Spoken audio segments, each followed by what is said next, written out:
Because of why I search the deep through endless nights, no time to sleep.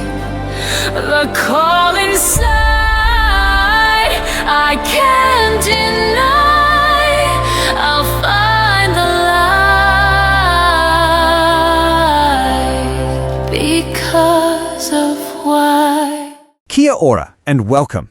So, if you're a Kiwi, you've probably felt it lately, right? It's all over your social media feed, the farewell posts, the stories from friends. It really feels like everyone is talking about leaving. So today, we're going to jump into the numbers and the very human stories behind this huge question.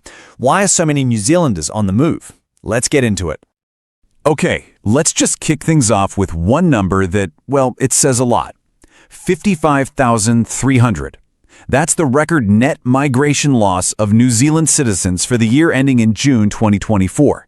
Now, that's not just a few people heading off for a working holiday.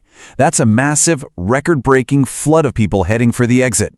It's got everyone asking, what on earth is going on? And you know, as shocking as that number is, this isn't exactly a news story. For a long time now, New Zealand has had one of the largest overseas populations for a developed country. To put that into perspective, get this. By 2020, a staggering 17% of everyone born in New Zealand was living somewhere else. So yeah, this has been building for a while. So the big question is, where's everyone headed? Well, no surprises here for most of you, I'm sure. The answer for a huge number of Kiwis is Australia. Now, there's always been this back and forth across the Tasman, but the key thing to get right now is that the flow has seriously, and I mean decisively, shifted in one direction, towards Oz. All right, so that leads us to the heart of the matter. What is it that's actually pushing Kiwis to pack their bags and look for opportunities somewhere else? Let's dig into the reasons people feel like the grass really might be greener on the other side. One of the biggest reasons, and this will surprise absolutely no one, is the cost of living. And housing. Wow, housing is a huge piece of that puzzle. Just take a look at these numbers. The waiting list for public housing went from under 6,000 families in 2017 to over 25,000 by 2023. It just exploded. That's not just a statistic, it's a flashing red light showing a system under enormous pressure, and that affects everybody. And those numbers, they tell a story, but it's stories like this that really hit home. This is from a Kiwi who made the move. They wrote, "Moved to Oz, bought a house and paid it off in 4 years. Banks in NZ wouldn't even consider us." Wow. That one sentence, that right there is the dream that feels like it's slipping away for so many people back home. So yeah, it's not just one thing, right? It's this whole cocktail of pressures. You've got wages that just aren't keeping up with how expensive everything's gotten. You've got this widespread feeling of being overworked and just not valued. Then in some industries like construction, the jobs just aren't there. It all adds up to this feeling that maybe the future isn't as bright here as it could be somewhere else. Okay, so we've talked about what's pushing Kiwis away. Now let's flip that around. What is it about Australia that's pulling people in? What's the big attraction? Well, when you put the two side by side, man, the numbers speak for themselves. First up, the big one, pay. We're talking potentially double for the exact same job. Then there's retirement. Australia's superannuation is at 12%, and your employer pays it. You don't have to chip in from your own pocket like with KiwiSaver. And on top of all that, you've got the day-to-day stuff, like groceries feeling cheaper because you're earning more, and big cities with better public transport. It's a really compelling package. But hold on. It's not all sunshine and massive paychecks. You've got to hear this perspective from a recruitment expert, Peter Cristani. He warns that the work culture can be a shock. He calls it a lot more cutthroat. So yeah, bigger opportunities for sure, but you've got to fight harder for them. It's a classic trade-off.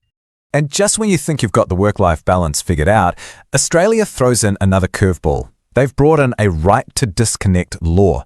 Basically, it means you can get paid just for being available after hours. That's a huge deal, a level of protection for workers that we just don't have back in New Zealand. For many, that's another big tick in the Australia column. All right, we've talked a lot about dollars and cents, but we all know a move like this, it's never just about the money, is it? The decision to uproot your entire life is so personal, and it goes way deeper than what's in your bank account. And this quote, this really gets to the heart of it. It's from a blogger who actually moved to New Zealand, loved it, but then left.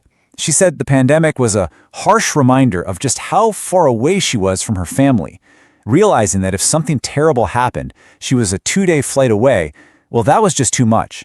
It's a powerful reminder of that tyranny of distance we all feel.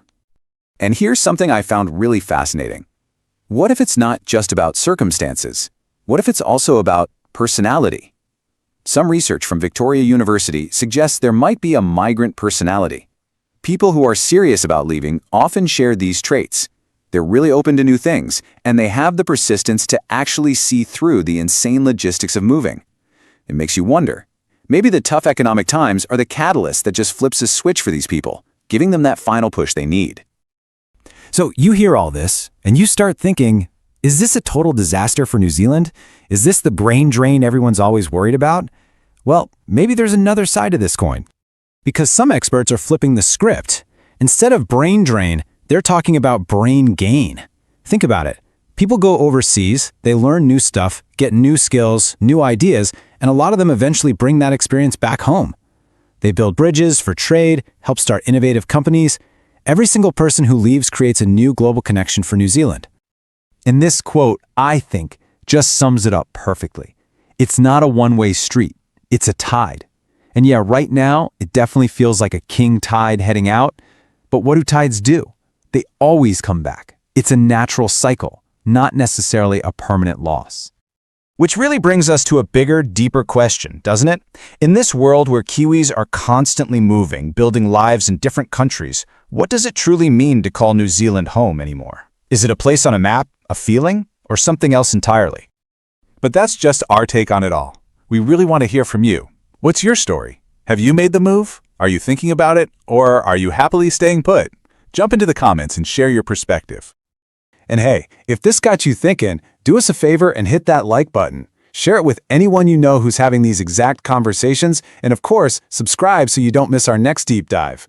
Really appreciate you tuning in. Cheers!